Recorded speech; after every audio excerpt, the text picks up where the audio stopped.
pass these around, these two objects, this object here and this object, make a quick judgment as to which one weighs more, and pass it on. This is Charpentier's illusion, first published in English in 1891, so it's pretty old, been around for quite a while, called the Tsar's weight illusion.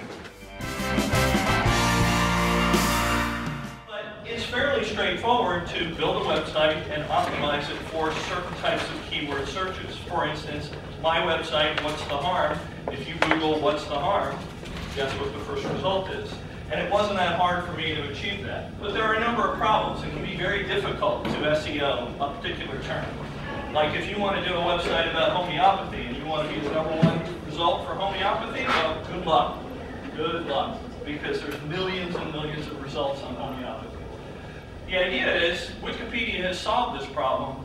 Why don't we go to Wikipedia and make sure that that content is skeptical?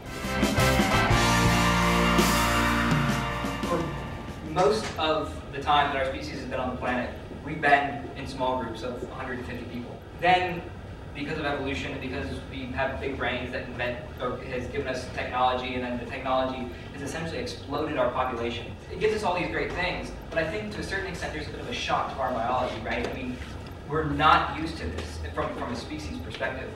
And I think we end up looking for our tribe. We end up looking for the people that we have a sense of cohesion with.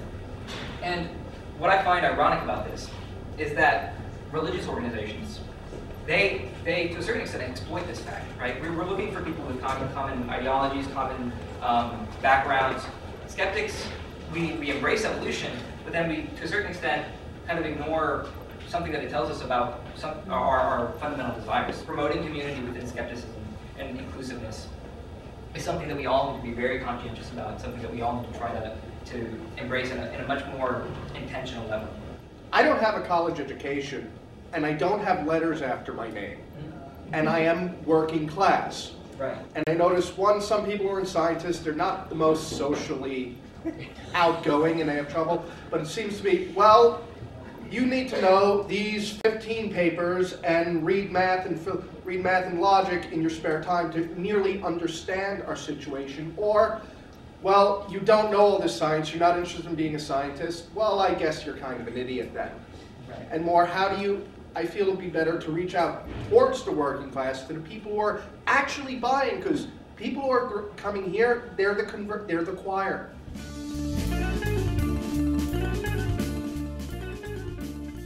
I actually do have some letters after my name. If you look at the program, I'm Michael Doran Jr.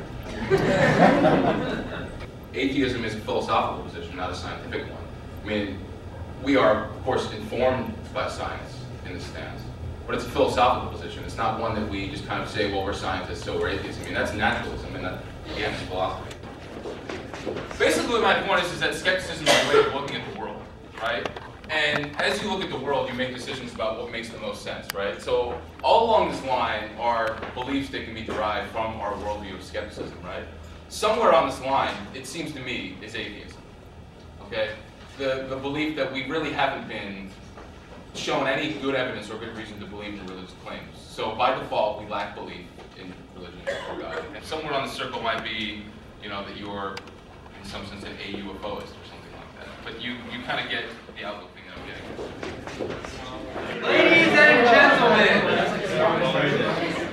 at this point in time, I would like to remind you that the opinions of SkeptiCamp presenters do not necessarily reflect those of its organizers. Now, every Jew that hears a Jew joke laughs in a whole different way than a non-Jewish person laughs. You laugh and you go, haha, it's funny. We laugh, we say, my uncle did that. The Bible says you cannot muzzle your ox while he's threshing your field because it's torturous. It's like letting a fat kid work in Dunkin' Donuts and says, don't eat anything all day. There is an entire chapter in the Talmud discussing how to get around this. Maybe we can put something underneath the ox's foot so technically he's not walking on the grain and he's walking on a piece of plastic which is on the grain and now you can muzzle it. Asshole. The whole point is not to torture your ox. This shows you how screwed up the morality of religious people are.